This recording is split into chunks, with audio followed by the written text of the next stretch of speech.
I am a 45-year-old mother of 3, wife to Philip. I think we do have a picture of my family up here. So we are this beautiful blended family that have lived all over the globe and done crazy things, and I don't really know what we sound like, who we are. Anyway, my husband's Korean. Our kids, we've got a 16-year-old, 13, and a 10-year-old. And I run an organization called Get Real Live, whereby I spend time hopefully empowering people. And I write a lot, and I host an active website, and I manage a lot of social media spaces for people. But I guess if you were to ask me what my core message is, it would be identity. Understanding your identity, walking in the fullness of that. The most recent project I'm working on is I'm endeavoring to interview 1,000 women across the globe of extreme, whatever diversity I can find and unearth. And we're talking about what challenges 21st century women face. So instead of sitting around and having a good idea and saying, oh, we think we should write a book about this, we've been working with our publisher, my publisher, and we've said, why don't we go out and use social spaces and really talk to people and find out what it is women are dealing with and what are the challenges that they're facing, and how can we then write to those challenges rather than determine what they are sitting in a boardroom. So I've been spending the last month on Skype interviews with women across the globe, and it was interesting that Anthony had a slide up here about loneliness, because that's the one thing we're trying to determine out of all of these conversations, 12 things to basically create a 12-chapter book. What are the 12 issues that women are facing? And the number one right now in this socially connected, Facebook-driven, Instagram-liking world is loneliness. And it's been almost overwhelming listening to the stories, and I'm on Skype interviews with women, and tears that are flowing because of that isolation that Anthony spoke about. And it's real. So I don't know if any of you sitting in this room find that, or that resonates with you, that we are in this connected world, yet all of a sudden we find ourselves when we're by ourselves, or even when we're in a room like this, loneliness is the number one thing that seems to be coming through. So that's what I'm doing, endeavoring to talk to 1,000 people. So as you can imagine, my days are filled with interesting and wonderful conversations, and I'm just, I guess, blessed would be the word to be able to have these conversations with such amazing women, and in 30 minutes seeing them open up, because one of the things we said when we were putting the question out there, we want you to be raw, we want you to be real, we want you to be honest, and I'm amazed at how many women are willing to share their stories. When I ask people, why did you put your hand up, and why did you say yes to an interview with a stranger about a conversation surrounding 21st century women, they all said, I just want to be heard, and I want to know that my story and what I've walked through matters, and that it's going to help someone else. So as Anthony talks about as he's talking about the trip, and I've had the opportunity to go on 2 trips similar to this. My daughter and I, when she was 13, I took her to the Dominican. We were living in Canada at the time. And I took her to the Dominican, and your questions were quite interesting, like how long do we get to spend with the kids and that kind of thing.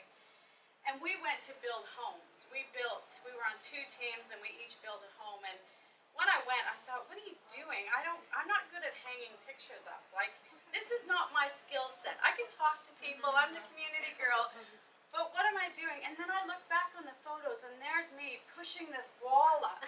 I framed windows. I put electricals in. That's not me, but I did it. And then we had the opportunity to spend time with kids. It wasn't the main focus of it, but it was a huge part of it. And I remember sitting and tears flooding down my face because my daughter, 13 years old, held this baby that was not well, and just held the child in her arm for, oh gosh, it must have been an hour and a half, and just sang to this child and just spoke words of life over this child. And you know, there's something that I love Instagram, and Anthony would know I put things on there all the time to encourage and inspire people. And there's one that I'm putting up this week, and it says, be mindful when it comes to your words. A string of some that don't mean much to you may stick with someone else for a lifetime. And I think about the opportunity of going on this trip, and I think about identity, and that is, I've got 3 amazing kids, and understanding who they are is something that I really want them to get from a young age, because as I'm doing this book project and I'm talking to people, identity is another thing that has been stolen, taken, or threatened with a lot of people. And then there's almost this lifelong journey to discover who we are. And for most of you, many of you sitting in this room, you may be sitting here going, yeah, identity, I'm not sure. I actually don't know. And it's okay. That's a question that a lot grapple with. And so as you think about the words I just spoke there and how our words have this ability to speak life and bring life into another, then you think about this opportunity of going on a trip like this, and even spending an hour holding a child or an hour reading to a child. I don't know, do many of you have kids in this room? Nephews, nieces? But you are involved with kids in some way, shape, or form throughout life, whether it's walking down the street or walking through a park or whatever. Think about your own life, and think about when you were younger. Think about the words that were spoken over you. Think about the times that someone looked at you and said, wow, you're a great little dancer. You're a great, I don't know what your sport was, but dancing. You're a great dancer. You remember what that felt like when that person in your world said that to you. All of a sudden, you danced in a different way. So when you think about, going on a trip like this and the impact that you're going to have, don't underestimate what you're going to do in someone's life. Don't underestimate that just sitting reading a book with a child is placing value. And when people understand their value, when they understand that someone cares and someone wants to take time out of their busy schedule to actually invest into their life, you never know what's going to happen. And going on a trip like this, I connected with Anthony and I listened. He came from this small community and where he grew up, and I came from a small community. And we talked about this understanding community. This is community. We're creating community. Anthony's giving us an opportunity to connect these weird and wonderful dots of who knows where we all came from. From where did you come from? Poland. Who knew? I was going to meet someone from Poland tonight. Bet you didn't know that pierogies are one of my favorite foods. Who knew, right? So there's this opportunity to connect with people in this great space where in and through that, going on this trip and sitting with Anthony, and he said, he's going to be doing sessions whereby he's going to help us unleash and understand what our next step is. Whether it be in business, in personal life. We're going to have yoga. I love yoga. I'm all about that. I almost fell asleep. I've had such a busy day. I was sitting here and I said, I was kind of hoping I didn't snore or something because it was so relaxing. But, just an incredible time to actually, when we talk about identity, and this is obviously understanding children's identity, but oftentimes with our own identity, you have to go back to that space and kind of reverse and go, at what point in my life did something change? At what point in my life did my identity, and I guess, I always ask people, think back to what you wanted to be.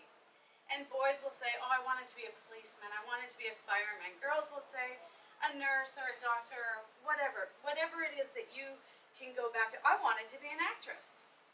I loved, who can tell, I like standing on stage with a mic. That's my most comfortable space. I wanted to be an actress. And, you have to go, I always say, go back to that space. What was it? And where is that? And then what changed? What changed? And it's a tough journey to go down sometimes, but it's a really rewarding one. And so as we do that, there's a Marianne Williamson quote that says, I don't know if you guys know her, but when you understand who you are and when you shine, you give other people permission to do the same. So as you go and if you choose to go on this trip and as you invest into the lives of people, when you go on a trip like this, people aren't looking for a handout. They're looking for a hand up. And sometimes that hand up is just, you look amazing today. You know what? You are planned and purposed. You're going to make a difference in this room. The fact that you showed up here tonight, you are already making a difference. The fact that Michelle wore red tonight, you look fantastic in red. When someone begins to place value, and that dress is really nice. Yeah. You look fantastic. But it's as simple as that. But you see how that automatically changes the atmosphere of the room. Automatically, people's shoulders, much like yoga, once you begin to invest into someone else's life, and I begin to cross the room and tell you how valuable you are, how much, we're blessed that you're here, we're happy that you're here because you make a difference. That automatically changes someone's perspective, right? And it's not a handout. It's not me flattering her. It's me investing into her and going, I want to meet you. I want to know more about you. That's where identity and knowing who we are and knowing how to walk in the fullness of that. When you begin to, I guess, and what Anthony is giving us all the opportunity to do, is to step outside of ourselves.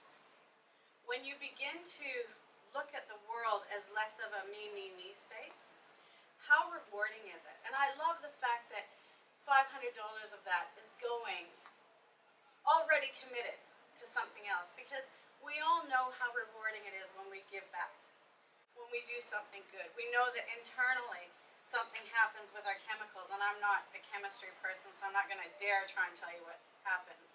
But you know that feeling that you get when you walk home and you've made someone's day, or you've done something that has impacted another person. That's the opportunity that trips like this give us. So when we talk about the identity of kids, as a parent, as a person on the planet, I believe one of the greatest things we can do is build identity into the lives of our children and into the lives of kids across the globe. Because once somebody understands who they are, whose they are, they begin to walk a little bit taller, they begin to make better decisions, better choices, and all of a sudden they're impacting their community, they're impacting their countries, they're impacting their globe. Who would know that a little guy that we saw on this video with his mom and her amazing 1970s clothes, who knew that he was going to go to Canada? Of course, his mom's most amazing moment was when he graduated from university.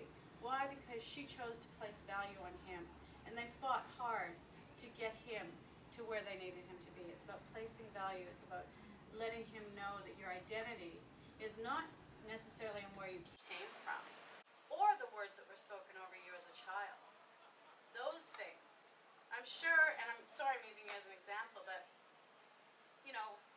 I'm sure that the words that were spoken over the potential of your future wasn't what we see today.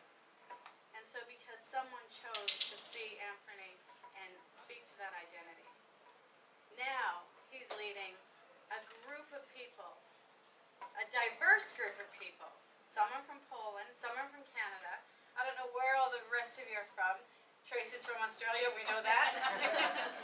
But a diverse group of people to go and impact, and again, not to